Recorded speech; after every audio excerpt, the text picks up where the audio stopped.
My question is this: whether the concept of market value added and economic value added is a concept that's applicable and useful to Berkshire Hathaway as a whole, or in analyzing its line of business segments. If Warren is using economic value added exactly the way they're now teaching it in the business schools, he hasn't told me.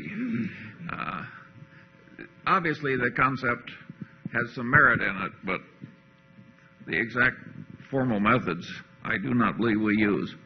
Warren, are you using this stuff secretly? No, we in a sense, they're trying to get at the same thing we do, or we're trying to get at the same thing they do. But I think it's I think it has some flaws in it. Although I think it generally comes out with the right answers, it sort of forces itself to come out with the right answers. But I really don't think you need that sort of thing. I mean, I do not think it's that complicated to figure out, where it makes sense to put money. You can make mistakes doing it, but in terms of the mental manipulations you go through, I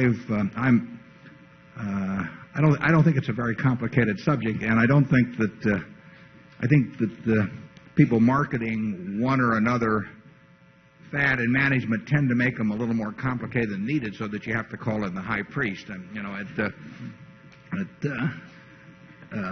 if all that really counts is the Ten Commandments, it's very tough on religious counselors and everything.